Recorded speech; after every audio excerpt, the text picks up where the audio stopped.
I just don't get it. What is it with Netflix axing great shows? If you haven't guessed by now, you must be living under a rock, because it's all about The Witcher these days. Now, after Henry Cavill's exit, The Witcher creator finally weighs in on the show's quality. Okay, we were all watching The Witcher because of Henry, even the nerds. He was the perfect creature to portray the grunty Geralt of Rivia. Everyone knows Henry is a nerd, and when he wanted The Witcher to be by the books, that's when it started to fall apart. Netflix's The Witcher and the game are all based on the original set of books by Andrei Sapkowski, and the problem with book adaptations is the same, deviating from the source material. I mean, would it just kill people to stick to the things people come to love in the first place?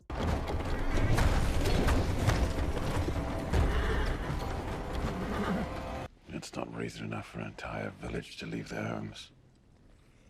It is. While The Witcher Season 1 was bearable in terms of following the lore, Season 2 just hit the wrong nerve with fans. The most valuable input in this regard definitely comes from the writer, and when asked about what he thinks about the show at the Taipei International Book Exhibition, the author had a short but impactful reply. He said he's seen better and worse. Yup, his cryptic response is like a nail in the coffin. Sapkowski neither thinks Netflix's attempt was a complete failure nor a great success, because the writer already has a poor adaptation of his work. The Witcher writer has been vocal about his work's adaptations, notably the previous attempts at The Witcher and his other work. Sapkowski was particularly frustrated with 2001's The Hexer, and not only was the movie enough to cause the writer acidity, but it also followed with a terrible television series as well. So if the writer thought that Netflix did a poorer job, he would have said so. It seems like the Polish writer has decided to stay on neutral territory with The Witcher, but the same can't be said for the fans of The Witcher himself. Yep, Henry Cavill is having a bad streak when it comes to creative differences. Unlike Andre, Henry was quite vocal about his unhappiness with The Witcher's direction. He wanted the showrunners to stick to the source material, which of course they didn't. And before we know it, it was suddenly announced that Liam Hemsworth would be taking over the role. So when Miley Cyrus dissed her ex-husband in a new song, I couldn't help but secretly enjoy it. Maybe Sapkowski thought that it was no use voicing his concern, because streaming platforms do whatever the heck they want. Season 3 of The Witcher will be the last time we will see Henry with white hair, and fans are absolutely in no mood to have someone else play Geralt. There were only two things we wanted: Cavill as Superman and Cavill as The Witcher. That's it. That was it. But that's the least of the troubles for Netflix's take on the lore. Sapkowski's gloomy assessment and Blood Origin's obvious failure to make it big have hit the franchise with a major blow. How long ago?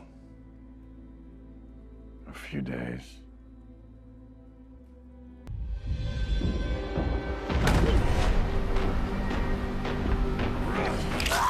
While we'll still be seeing Henry hopping naked in the tub for one last time, it doesn't seem like that Netflix will be able to rack in the same viewership after Cavill. It wouldn't matter, even if Season 3 is a huge success and even grabs an Emmy. The fans are reluctant to accept anyone else in the titular role, and Andre's "I've seen better" doesn't help the case at all as well. Season fans are outraged, angered, and upset, and that has done nothing to change the showrunners' minds. I wonder who else they're trying to satisfy if not the audience. First, it was assumed that Cavill left his Witcher sword because of his return as Superman. After the actor's surprise cameo at the end of Black Adam, fans went haywire as his exit news came right after. They assumed it was because of a schedule conflict, but the guy was later kicked out of the DC universe, just like that. And it was never about Superman. Henry had creative differences with the direction of the show, the price a man gotta pay for speaking the truth. But apart from Henry and Sapkowski, there are dozens of other authors who simply despise their work's adaptations. The most shocking dissatisfaction of them all came from the king of horror and creepy, Stephen King. Apparently, the author was not impressed by The Shining's adaptation. Can you believe it? The movie is considered a cult classic. Stephen thought that the protagonist character was lacking, but no one was as angered as Winston Groom for Forrest Gump. The writer was pissed off because he was promised 3% net profits for the movie, which he didn't get. So he wrote on the first page of the sequel, "Don't let anyone make a movie of your life story." Yeah, Groom's anger had more to do with the credit side of things rather than how his work was presented. But the same can't be said for Roald Dahl, author of the famous book Willy Wonka and the Chocolate Factory. Dahl was so unmoved by the adaptation that he called the movie crummy. He thought the movie's Willy Wonka lacked flair and talent, and seemed pretentious. The guy was proper mad that he didn't let anyone get their hands on the sequel. If you thought these authors dissed their books' adaptations, wait till you see the hate these authors gave to the movies made on their books. Speaking of not liking a live adaptation, the author of Earthsea Cycle practically hated the 2004 movie. Hate might be an understatement, especially when the creator is cut from the creative process. Sci-Fi Channel's adaptation of Le Guin's books lacked many things, according to the author. She was particularly offended by the lack of diversity in the cast and accused the miniseries of being completely whitewashed. Seriously, nothing can top the disappointment author P.L. Travers had to face sitting through Mary Poppins. Walt Disney's 1934 adaptation of Mary Poppins was a critical success. While everyone gave the movie a standing ovation, Travers cried as the credits rolled, and that's because she thought a strange kind of violence was done to her work. She thought that the movie simply went against the essence of the book, which brings us back to today's issue. What's gonna happen to The Witcher now?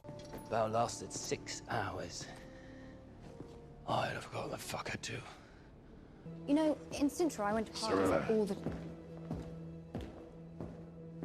The Witcher showrunner has literally begged fans to keep watching the series. Yeah, right. People didn't have high hopes for another Netflix game adaptation until Henry Cavill joined. It was bad enough that Cavill was leaving, but the showrunners immediately replaced him. The show's queen, Lauren Hissrich, has reacted to fan outrage and the possible future of the series. She admitted that Henry's departure was big news to the franchise as well, but she wants people to come back to see Season 3. Duh, we will! But she also wants people to come back after that too, even when Liam Hemsworth will be wearing the wig. Many consider Cavill irreplaceable, especially when he has already played the character. The same outrage was experienced by James Gunn, whom fans thought was the main culprit behind axing Man of Steel 2. Actress Michelle Yeoh, who stars in The Witcher Blood Origin, also thinks that Cavill can't be replaced, but she also asked fans to give Hemsworth a chance as well. At this point, guys, it's better just to be done with the show after Season 3. That's what most fans want, or they want Henry to return. No first looks have been revealed yet, but I guess the showrunners are really not prepared for the audience's reaction. For me, Henry will always be my Superman and Geralt of Rivia. What about you guys? If you like this video, then react with a thumbs up and come back for another.